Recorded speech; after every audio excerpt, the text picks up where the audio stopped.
Bilha, the third wife of Jacob.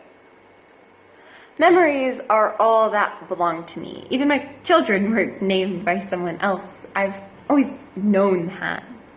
And it doesn't bother me, never surprised me, not with my life.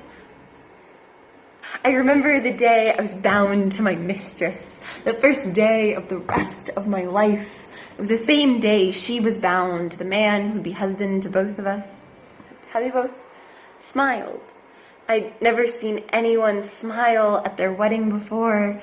She said he waited 7 years for her, nearly half my life. I realized those smiles were the first time I ever saw love.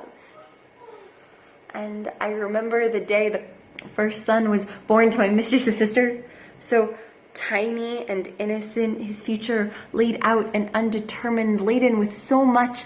I realized it was the first time I ever saw potential, which was not what my mistress saw, and by the fourth son, envy had twisted its way into her. Misery accompanied her every step. It bloomed like mandrakes in her wake. She and her husband fought until he also became my husband.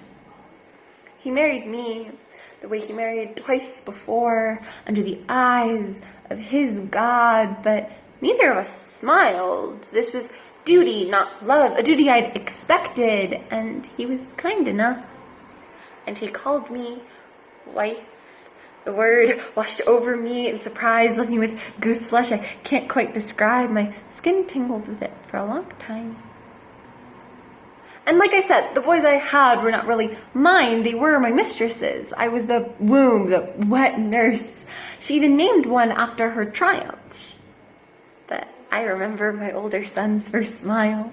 All gums and squished cheeks, my mistress thanked me for having him for her. And I remember her smile the day she learned she was going to have a child of her own. We danced in our elation together. Things changed slightly after her son was born. She no longer needed my boys as her own. I became a mother once my mistress was one too. When she and her husband held their baby, I realized it was the first time I'd ever seen unadulterated joy. But the first time I experienced it was when my little one called me Ma.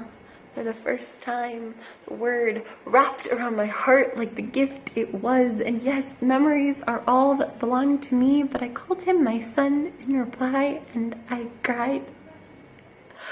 And then came the day my mistress died. Our husband let out a noise I don't think I could even call a cry. And for all the fighting and the way she never quite accepted his God, he still loved her. And she died, naming the baby after the pain. And then came the only moment I think I ever truly loved our husband without reserve.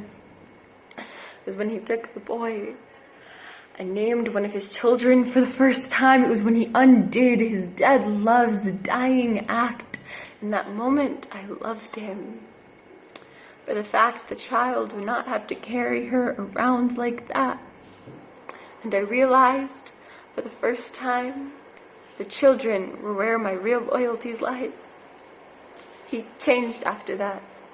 Everything changed after that, and I held him and held his grief, had him take and take as much as he needed, did that instead of grieving, and then came the only moment I ever hated my husband. I hated him, and it tore through every memory, and I hated the first son. Memories are all that belong to me, and I don't remember how it happened, how he touched me, or how I reacted, if I agreed, or if I refused. He is stronger than me. Stronger than my husband too. I saw it in my husband's eyes. I saw him thinking. He's closer in age to you than I am, as he stroked his gray beard. He called me concubine for the first and only time, and the word hit me with all its venom, searing hot and angry. I burned with it as it branded itself into my memory, tainted nearly half of all I had. I did not cry. I just looked them both in the eye and waited, and with no real surprise watched as father and son were still father and son. But my children have not called him brother since. At least, not that I heard. You're our mother, my boy said. And I'm realizing something for the first time. I am part of their identity, and they are part of mine, so with scorched memories still smoldering in my head, maybe I can say memories are not all that belong to me.